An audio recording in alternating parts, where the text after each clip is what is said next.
Hey everyone, Neen here from the Hyperactive Bookworm, doing book review today of Kate Castle's debut novel, Girl Island. On here you can see it says teenage girls can be savage, and a quote at the top that says, "Mean Girls meets Lord of the Flies." I have never seen such a perfect description of a book. I went into this having read these things on the cover, and I felt like I knew what I was going to be reading, which is a nice feeling because often I go into books having no idea, and sometimes that can be a little bit off-putting. I was worried that knowing these things that I would expect something different of the book, but it really does deliver on these ideas. It was a rush. This book was such a rush to read. It starts brilliantly. That start pulls you through the entire book. Teenage girls get stuck on an island. Lots of things happen before then. We meet characters. I feel like I know these characters, specifically the mean girl characters. In the book, Ellery, the main character, refers to them as cronies. It's so perfect. So in essence, there are 6 girls, and as things happen, they clash, they break apart, and shit gets real. Such a brilliant book. I think it is a perfect portrayal of toxic femininity, where that whole cliquey idea can just become horrible and volatile and destructive, and being put in this situation brings out the absolute worst elements of it. But it hit home, it felt real, the characters felt real, and yeah, it was an intense experience, but easy to read, beautiful writing. I kind of fell in love with it a little bit. So there are just so many delightful layers in this story. So while I went in kind of understanding and expecting what this story would be about, I still enjoyed every moment of it. I enjoyed the different layers.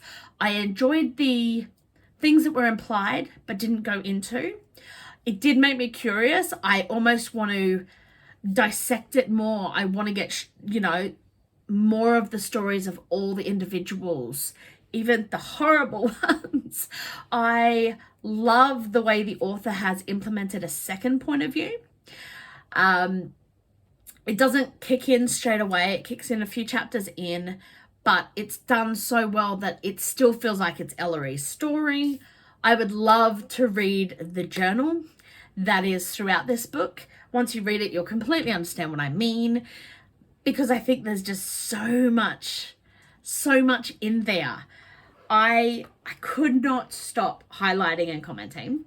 Luckily, it's just digital, so that the highlighter and pen went out.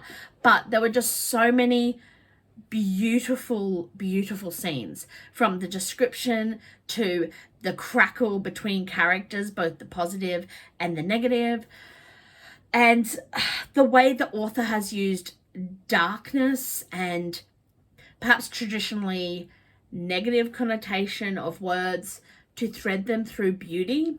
She also does the same with a beautiful scene, but using these delightful, delicious, dark words, and you get that kind of, this should be beautiful, but why isn't it? And something is creeping, and it is so well done. I really enjoyed it.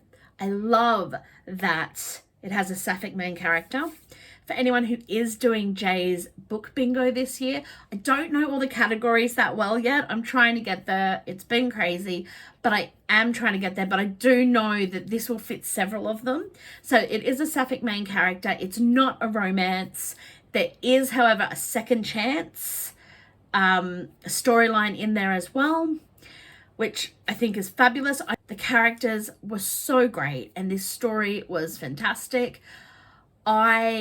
About 80% in, I was a bit nervous about how the hell will this end. Kate Castle has done an absolutely brilliant job of ending this story. Really enjoyed this book, and I think it is a fabulous start for Kate Castle's writing career.